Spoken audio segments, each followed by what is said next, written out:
Catus Maximus here, this time with yet another torpedo level review.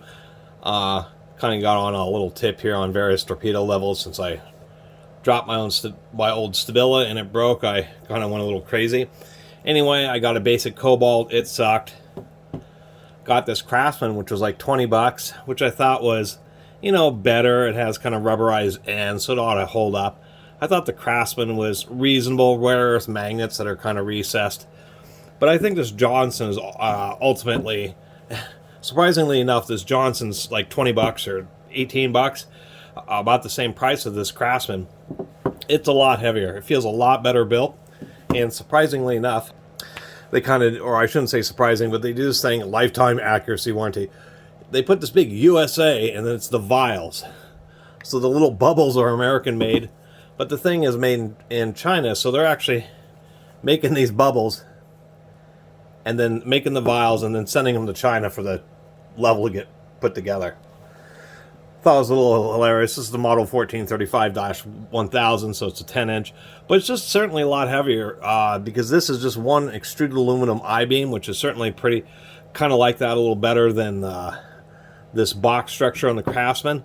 Adds a bit of weight, has really nice large vials, pretty easy to see. I kind of prefer this method with the center vial or the horizontal vial where it has the window. That way the vial stays more protected.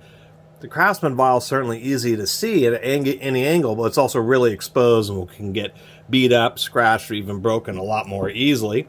The Johnson just has enough mass where it certainly feels like it would sustain more than a couple of drops.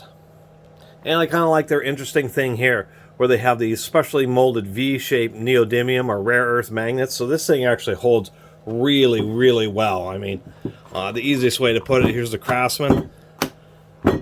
It can almost lift these. Here's the Johnson.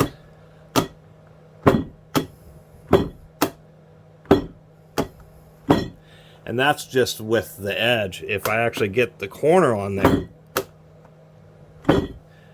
certainly a bit stronger magnets. I do like that. One thing I was going to mention is I was looking on the shelf. Johnson has a lot of issue where these magnets were twisted all over the place.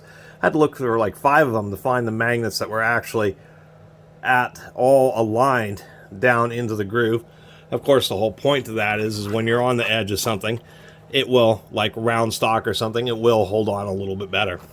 Other than that, not a lot else to say. I actually think it's a decent torpedo level and has a nice amount of weight to it. It feels nice and solid. The only, I guess, critique, I mean, has really big vials, is I wish they were more lime green. That's one of the things I like about this Craftsman, is that the way the vials are, the green color is almost, you know, neon green. It's just super fast and easy to see the bubble.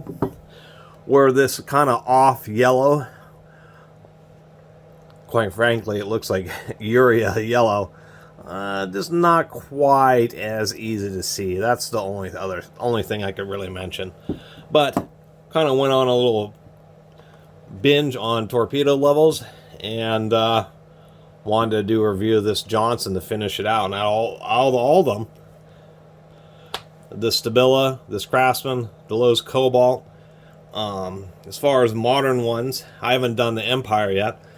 I like this Johnson. It has some weight and it feels like actually a fairly solid torpedo level. Anyway, really appreciate you all watching. See you next time.